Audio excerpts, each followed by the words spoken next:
Guys, ipapakita ko po sa inyo kung ano itong Go Mining. Ang Go Mining po ay isa pong form ng cloud mining. Kung saan pwede kayo bumili ng NFT. Tapos yung NFT na yon is mag-generate siya ng passive income. Pero ito pong Go Mining na company is meron siyang Bitcoin mining rigs. Tapos doon, nagmamine sila ng Bitcoin. In exchange, nagbabayad po tayo ng service fee. So, kumbaga, yung company na to is kumikita sila dun sa service fee. Tingin ko meron din silang cut dun sa pag-mine ng Bitcoin. So, profitable ang business nila. Profitable din tayo dahil kumikita yung nagmamine ng Bitcoin yung miner nila at nagre-reflect yun dun sa parallel yun dun sa NFT na binili mo. Depende kung gaano kataas yung hash power. Ito, ipapakita ko po sa inyo. So, ito, nakikita nyo po yung mga mining rigs nila in real time. Ito, yung mga mining farms nila. Ayan. So, ito saan ito? Sa Washington ata ito. WA Washington. Ito, saan ito? Sa South Carolina.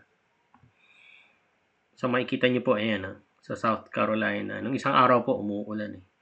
So, ayan, kitang-kita nyo po, November 6, 2025. Nandito po yung mga Bitcoin miners nila. So, totoong meron silang mga Bitcoin miners. Ayan. Ito pa. So, sa iba't ibang lugar, di ba? Marami silang mga Bitcoin miner. So, ito po yung proof nila. Pwede na rin pupuntahan kung gusto nyo. Kung nandito po kayo sa lugar sa address na to, I think pwede nyo po ito makita. So, ganito po yan. So, kung bibili kayo ng miner,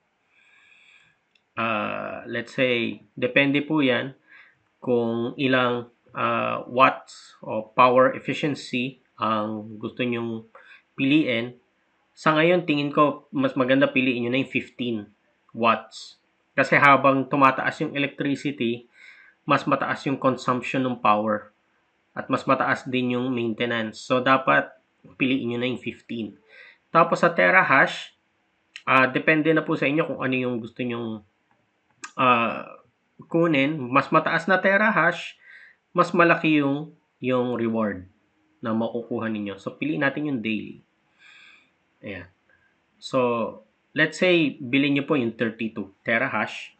32 terahash, kikita po kayo daily ng $0.69. Ayan, makikita nyo po. So, yung annual ROI niya is 27, around 28%. So, in 1 year, babalik po sa inyo yung 28% kung magkano man yung gagastusin nyo dito. At yung 32 terahash na may 15 watts, ayan, sa akin po, nasa euro po kasi ako. Makikita ninyo, 801.74 euro ang total cost niya. So, ROI niya per year is kung kikita kayo every day ng $0.69, babalik sa inyo 28% in a year. So, long game po ito, no? Matagal na investment ito. Pero saan kayo makakahanap ng 28% returns? At kung makabili man kayo, after nyo bumili ng miner, yung miner naman, pwede nyo siya ibenta sa marketplace.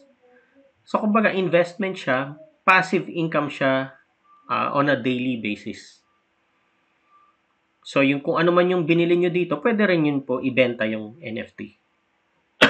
So, yun. So, mas mataas na terahash, mas malaki po yung payout na makukuha ninyo. Ayan. At ang isa pang technique dyan, so, ito pong nakukuha nyong profit, pwede nyo po yan i-reinvest to upgrade yung miners ninyo. Papakita ko po yan dito. So, saan po ba yun? Ito sa reward setting. Ayan. So, sa reinvestment, so let's say kumikita kayo ng $1, yung $1, mag-upgrade po yung miner ninyo ng 0.05 terahash.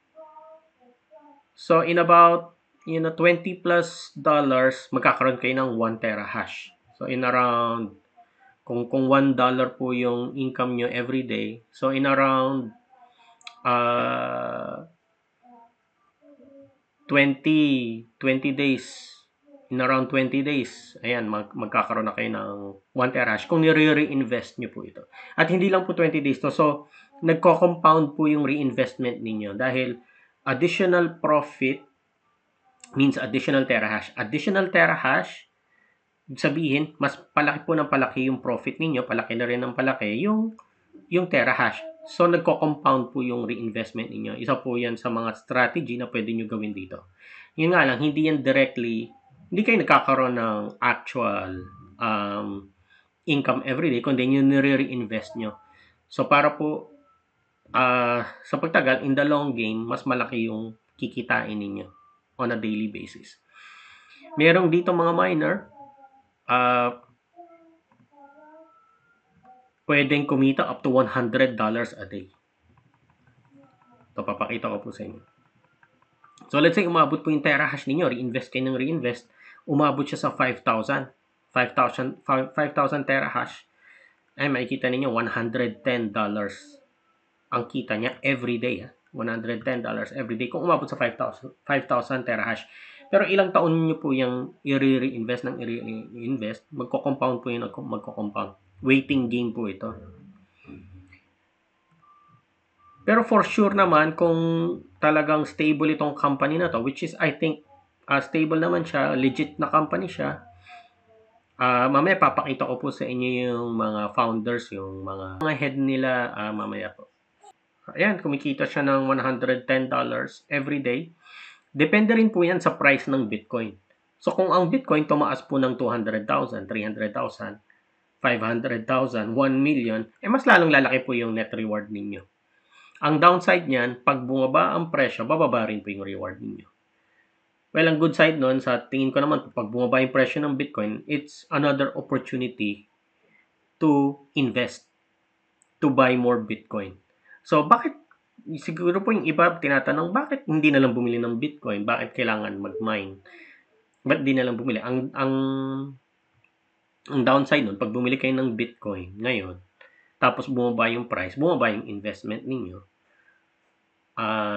or nag-maintain lang siya sa 100,000 kasi ngayon yung price ng Bitcoin 100,000. Kung nag-maintain lang siya sa 100,000, edi hindi rin kayo kumikita. Pero pag nagmamine kayo, meron kayong everyday income.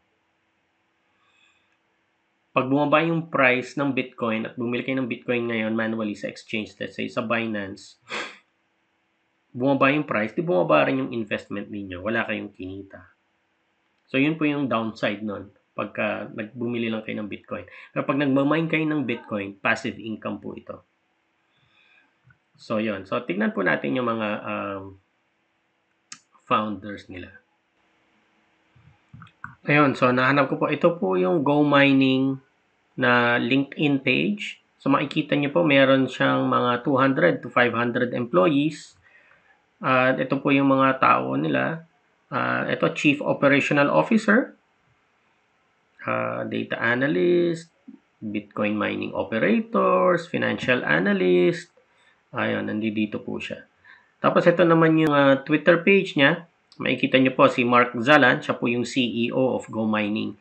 So, meron siyang mga tauhan behind ng Go Mining. So, legit company po siya. Ayun.